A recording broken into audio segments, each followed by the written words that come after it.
ऐसे चुप न रहिए महाराज, कुछ कही।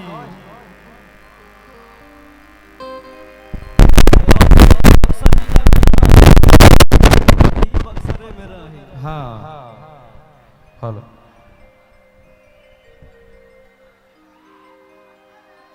सबसे पहले तो आप सभी का मेरा प्रणाम है। और मैं फर्स्ट टाइम बक्सर नहीं आई हूँ, मैं बहुत बार बक्सर आ चुकी हूँ। एंड ये लोग इतना प्यार देते हैं कि मन गदगद हो जाता है। हाँ हाँ, कल्लू जी बता रहे थे कि आपका आना जाना लगा रहता है बक्सर। हाँ, कल्लू जी तो बताएंगे ही।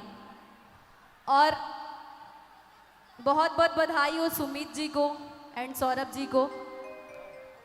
बाकी मैं क्या कहूँ, आप कह रहे थे कुछ, मुझे मैं भी कहूँ आपके लिए। कहिए कहिए कहिए।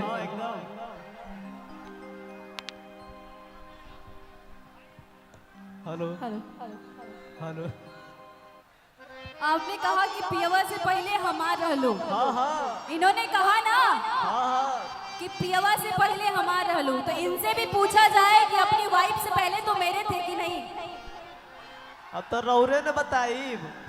तो मैं ही तो बता रही हूँ। कहिए कहिए। कि अब बात न हमसे होई,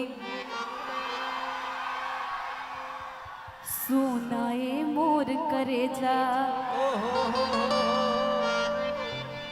दिले बाड़ा तू जवन, आहई मोबाइल आके ले जा। हम तो कुछ दूसरे समझनी कि स्कूलिया के मिलत पिछुआर रहल। अब बेरी बेरी फानत दरार रहलू। कि भागे खातिर साथे तैयार रहला, अम्मे हरी से पहले हमार रहला, याद कर जहिया कुआर रहला, हरी से पहले हमार रहला। याद कर दहिया तुम्हारा रहला, हरी से पहिले हमार रहला। वाह वाह वाह। अब हम एगो सच्चाई बताओ तनी, रुका हो भैया। का कहेला लोग कि शॉपिंग करा दो, जानू पिज्जा खिला दो। अरे ना ए दादा ना। आप प्यार की निशानी एगो चैन दिलवा दो। सुन ला लोग अपना मुँह में कि शॉपिंग करा दो, जानू पिज्जा खिला दो। अब प्यार ऐसे कैसे अंगुरिया कंजला दिल बनाइए दिल। कि प्यार की निशानी जेके चैन बनवा दो। औरी का कि जल्दी करते हो हमसे प्यार, सब मोह माया हो। सब मोह माया है। कि आजकल के लॉजिक के फेरा हमें जानी पड़ी हो। ए भैया भैया हो कि आजकल के लड़की फैशन धोखेबाज बाड़ी, पैसे से करे खाली प्यार उड़न बाज बाड़ी। आजकल के लड़की फैशन धोखेबाज बाड़ी, पैसे से करत खाली प्यार।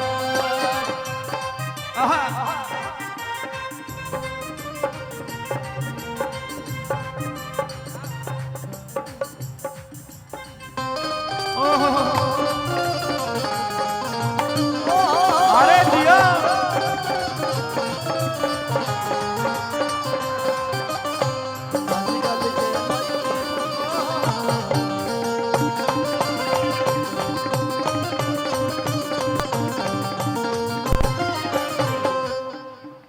कि जनता ने प्यार हमसे कह ले,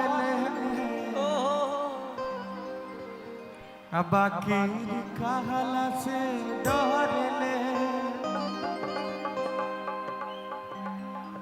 कि जनता ने प्यार हमसे कह देला, अब आखिर कहला से डहरेला कि हौ सवारा करे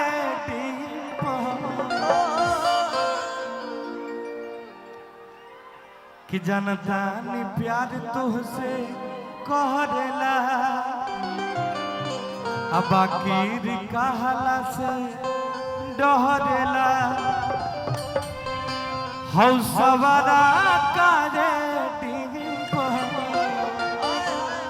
ताही में तोहरे रहेला राही में रोजे जो है